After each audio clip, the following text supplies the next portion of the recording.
देखिए, नीतीश कुमार के साथ सबसे बड़ा संकट है विश्वसनीयता का संकट, क्योंकि इतनी बार उन्होंने पलटी मारी है अतीत में, उनका नाम ही पलटू राम पड़ गया है। तो एक विश्वसनीयता का संकट हो गया उनके सामने। और जब वे भाजपा का विरोध करते हैं तो कई बार हंसी भी आती है कि आप तो खुद कई बार भाजपा के खेमे में रहे हुए हैं। दूसरा संकट है, कुछ भी हो वो राष्ट्रीय स्तर के नेता नहीं है, वो मतलब एक आप उनको क्षत्रिय नेता कह सकते हैं, राष्ट्रीय स्तर के तो नेता नहीं। जदयू भी उनकी एक क्षत्रिय पार्टी है, राष्ट्रीय पार्टी तो है नहीं। और यहाँ तक कि बिहार विधानसभा में उनकी पार्टी तीसरे नंबर पर है। ऐसे कहूँ तो वे तो अनुकंपा के आधार पर सीएम बने हुए हैं, नहीं तो तेजस्वी के पास ज़्यादा विधायक है नीतीश से। आप एक प्रदेश के अंदर आप तीसरे नंबर पर हैं तो फिर आप देश के प्रधानमंत्री बनिएगा, ये तो कहते हैं कि ये मुँह और मसूर की दाल वाली बात हो गई। नरेंद्र मोदी ने नाक कटवा दी अमेरिका जाके।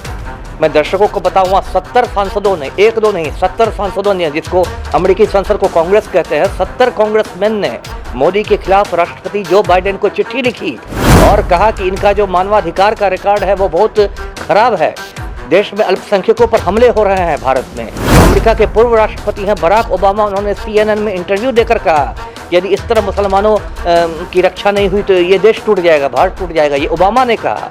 और वहाँ जो गलत सलत इंग्लिश बोल के आए हैं मोदी जी कि उन्होंने कहा कि गर्ल चाइल्ड को इन्वेस्टिगेट करना चाहिए, तो बताइए इस जाहिल प्रधानमंत्री की अंग्रेजी पर पूरी दुनिया हंस रही है। मुझे लगता है, और अब तो ये भी चर्चा है कि हो सकता है 24 की बजाय 23 में ही चुनाव हो जाए, नवंबर दिसंबर में। लेकिन इस बात की प्रबल संभावना है कि इस बार जो हमारे तथाकथित फकीर हैं उनको झोला उठाकर जाना पड़ेगा। देखिए, 23 जून को बिहार में विपक्षी एकता की बैठक हो रही थी। करीब 16 दल इस बैठक में शामिल होने पहुंचे थे, लेकिन इस बैठक का क्या उद्देश्य निकला ये कुछ भी स्पष्ट नहीं हो पाया। लगातार विपक्ष में बैठे नेता इसको लेकर सवाल खड़ा कर रहे हैं। तो वहीं इस बैठक को कहीं ना कहीं सफल बनाने के लिए आने वाले दिनों में एक और बैठक नीतीश कुमार हो या फिर मल्लिकार्जुन खड़गे हो वो करने जा रहे हैं। तो वहीं तमाम मुद्दों पर चर्चा करेंगे, विपक्षी एकता की बैठक पर चर्चा करेंगे। हमारे साथ बात करने के लिए बिहार के पूर्व IPS रहे अमिताभ कुमार दास हैं। अमिताभ दास जी, विपक्षी एकता की बैठक हुई, इस बैठक को कैसे देखते हैं? क्या आपको लगता है ये बैठक सफल मानी जा रही है? आप सफल मानते हैं इस बैठक? देखिए, बैठक को तो सफल माना ही जाएगा। सबसे बड़ी बात है कि राहुल गांधी जो आज की तारीख में विपक्ष के सबसे बड़े नेता हैं, राष्ट्रीय स्तर के नेता हैं, तो राहुल गांधी आ गए तो बैठक को तो मैं सफल ही मानूंगा। यदि राहुल जी नहीं आते तब मैं कहता कि मेन लीडर तो आया ही नहीं। तो ये बात है और यहाँ तय हुआ। सफलता को मैं इसलिए मान रहा हूँ क्योंकि मतलब जिस सद्भावपूर्ण वातावरण में ये हुआ, अब ममता बनर्जी आई तो उन्होंने मतलब लालू के पैर छू लिए, एक पारिवारिक जैसा रहा। या फिर ये तय हुआ कि 12 जुलाई को अगली बैठक होगी शिमला में, हिमाचल प्रदेश में, यहाँ कांग्रेस की सरकार है। तो लग रहा है कि कुछ मतलब ठोस एक बन रहा है, कुछ इसका ठोस नतीजा निकलेगा। जी, दुल्हा कौन होगा ये अभी तक तय नहीं हुआ है। लालू यादव राहुल गांधी को दुल्हा बताते हैं और जदयू के नेता नीतीश कुमार को दुल्हा बताते हैं। देखिए, मेरी नज़र में तो दुल्हा अभी मुझे दो ही दिख रहे हैं, या तो राहुल गांधी या मल्लिकार्जुन खड़गे, है ना। तो लालू ने जो मजाक में कहा कि राहुल जी आप दुल्हा बनिए, हम लोग बाराती बनेंगे, तो उसके दोनों मतलब हैं। एक तो मतलब लोग जो सिंपल मतलब लोग निकाल रहे हैं कि राहुल गांधी ने शादी नहीं की है तो लालू ने उनको शादी के लिए कह दिया, लेकिन उसका ये भी मतलब है कि लालू ने अपनी शैली में उनको कहा कि आप दुल्हा बनिए, आप विपक्ष का नेतृत्व कीजिए और हम लोग बाराती बनेंगे। तो ये बात है भी, नेचुरल भी है, क्योंकि आज की तारीख में विपक्ष के सबसे कद्दावर नेता राहुल गांधी हैं, जिनकी राष्ट्रीय स्तर पर एक छवि है। 4 राज्यों में कांग्रेस की सरकार है। भारत जोड़ो यात्रा के बाद राहुल गांधी का कद और ऊंचा हुआ है। जिस तरह से उनको लोकसभा से बाहर किया गया उसके बाद से, और उनके प्रति लोगों में एक सहानुभूति भी है। और अमेरिका भी हाल में गए थे तो बहुत सफल यात्रा उनकी रही थी। तो एक गंभीर और परिपक्व नेता के रूप में उभरे हैं राहुल गांधी, जो नफरत के बाजार में मोहब्बत की दुकान खोल रहे हैं। तो राहुल गांधी एक दुल्हा मुझे दिख रहा है। दूसरा दुल्हा है वो है कांग्रेस अध्यक्ष मल्लिकार्जुन खड़गे। यदि किसी वजह से, जैसे सोनिया गांधी ने कहा कि मैं PM नहीं बनूंगी और जब डॉक्टर मनमोहन सिंह PM बने, तो ये भी हो सकता है कि कांग्रेस को बहुमत मिले, विपक्ष को बहुमत मिले, लेकिन राहुल गांधी प्रधानमंत्री बनने से इनकार कर दें।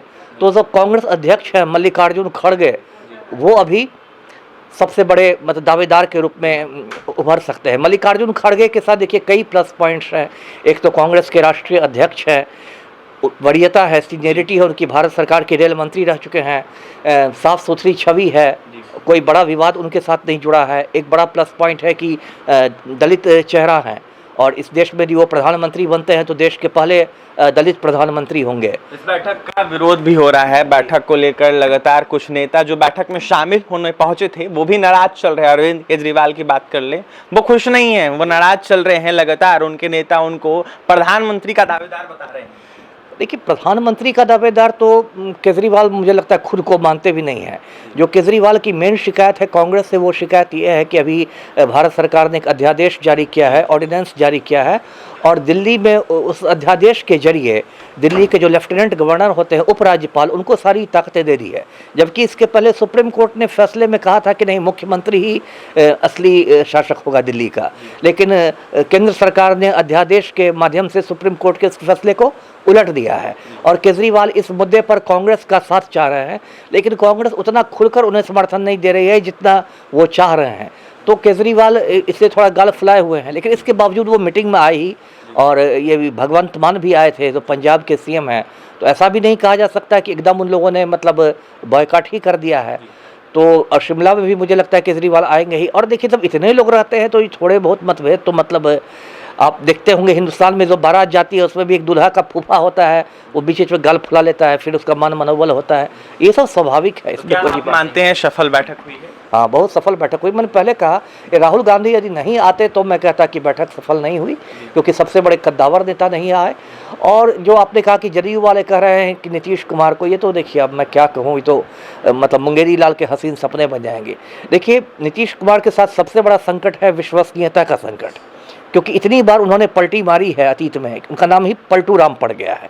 वो खुद भाजपा के साथ कई बार सरकार बना चुके हैं, तो एक विश्वसनीयता का संकट हो गया उनके सामने। और जब वे भाजपा का विरोध करते हैं तो कई बार हंसी भी आती है कि आप तो खुद कई बार भाजपा के खेमे में रहे हुए हैं। तो उनके साथ एक बड़ा संकट है विश्वसनीयता का संकट। दूसरा संकट है, कुछ भी हो वो राष्ट्रीय स्तर के नेता नहीं है। वो मतलब एक आप उनको क्षेत्रीय नेता कह सकते हैं, राष्ट्रीय स्तर के तो नेता नहीं। जदयू भी उनकी एक क्षेत्रीय पार्टी है, राष्ट्रीय पार्टी तो है नहीं। और यहाँ तक कि बिहार विधानसभा में उनकी पार्टी तीसरे नंबर पर है ना। मैं ऐसे कहूँ तो वे तो अनुकंपा के आधार पर सीएम बने हुए हैं, नहीं तो तेजस्वी के पास ज़्यादा विधायक है नीतीश से। तो इसलिए जब आप एक प्रदेश के अंदर आप तीसरे नंबर पर हैं तो फिर आप देश के प्रधानमंत्री बनिएगा, ये तो कहते हैं कि ये मुँह और मसूर की दाल वाली बात हो गई। लेकिन देखा जाए तो नीतीश कुमार ने बैठक बुलाई थी और कई नेता नीतीश कुमार के ही बैठक में शामिल होने पहुंचे थे। नहीं, ठीक है, बैठक तो कोई ना कोई तो बैठक बुलाता ही, कोई ना कोई तो मेज़बानी करता ही।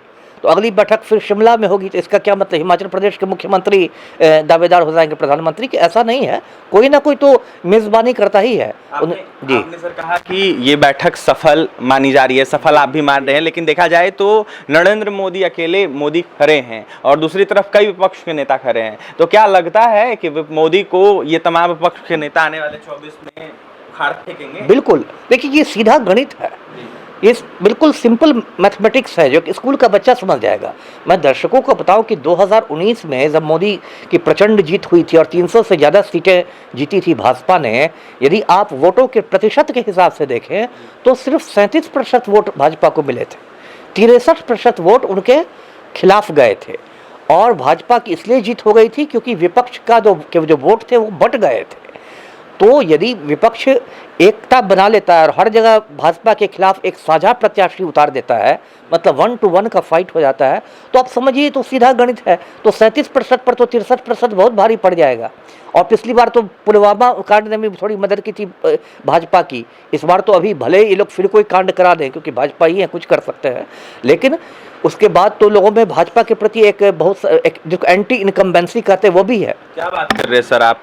नरेंद्र मोदी का जो डंका है देश से लेकर विदेशों में बज रहा है, कई लोग नरेंद्र मोदी का नाम ले रहे हैं, पैर छू रहे हैं, नरेंद्र मोदी बॉस जो है विदेशों के नेता कह रहे हैं। अरे आप तो गोदी मीडिया की भाषा बोल रहे हैं अभिषेक जी, कम से कम NBC 24 को गोदी मीडिया से बचाइए। ये सब तो देखिए, गोदी मीडिया वाले कहते हैं कि ये है, अभी तो नरेंद्र मोदी ने नाक कटवा दी अमेरिका जाके। मैं दर्शकों को बताऊँ, वहाँ 70 सांसदों ने, 1-2 नहीं 70 सांसदों ने, जिसको अमेरिकी संसद को कांग्रेस कहते हैं, 70 कांग्रेसमैन ने मोदी के खिलाफ राष्ट्रपति जो बाइडेन को चिट्ठी लिखी और कहा कि इनका जो मानवाधिकार का रिकॉर्ड है वो बहुत खराब है। देश में अल्पसंख्यकों पर हमले हो रहे हैं, भारत में देश में प्रेस की आज़ादी पर हमले हो रहे हैं। जो अमेरिका के पूर्व राष्ट्रपति हैं बराक ओबामा, उन्होंने CNN में इंटरव्यू देकर कहा कि यदि इस तरह मुसलमानों की रक्षा नहीं हुई तो ये देश टूट जाएगा, भारत टूट जाएगा, ये ओबामा ने कहा। और वहाँ जो गलत सलत इंग्लिश बोल के आए हैं मोदी जी कि उन्होंने कहा कि गर्ल चाइल्ड को इन्वेस्टिगेट करना चाहिए। तो बताइए, इस जाहिल प्रधानमंत्री की अंग्रेजी पर पूरी दुनिया हंस रही है। तो अब डंका बज रहा है और ये हो रहा है, ये सब तो गोदी मीडिया की भाषा हो गई। अब असलियत सबको पता है, सोशल मीडिया पर भी खबरें आती है, कितना आप डंका बजाइएगा। सबरीना सिद्दीकी ने एक सवाल कर दिया प्रेस कॉन्फ्रेंस में तो मोदी जी पानी गटकने लगे। तो क्या है जी, मुझे लगता है। और अब तो ये भी चर्चा है कि हो सकता है 24 की बजाय 23 में ही चुनाव हो जाए, नवंबर दिसंबर में। लेकिन इस बात की प्रबल संभावना है कि इस बार जो हमारे तथाकथित फकीर हैं उनको झोला उठाकर जाना पड़ेगा जी। बिल्कुल, तो देख सकते हैं तथाकथित जो फकीर हैं उनको झोला उठाकर 24 में जाना पड़ेगा। विपक्षी एकता की बैठक को सफल बता रहे हैं पूर्व IPS अमिताभ दास। तो वहीं विपक्षी एकता की बैठक को लेकर क्या कुछ कहते हैं आपने सुना है, जमकर नरेंद्र मोदी पर निशाना साधा अमिताभ दास ने। तो वहीं राहुल गांधी को बेहतर विकल्प बताया है। और भी तमाम खबरों के लिए NBC 24 के साथ बने रहे। पटना से सहयोगी अमित के साथ अभिषेक की रिपोर्ट।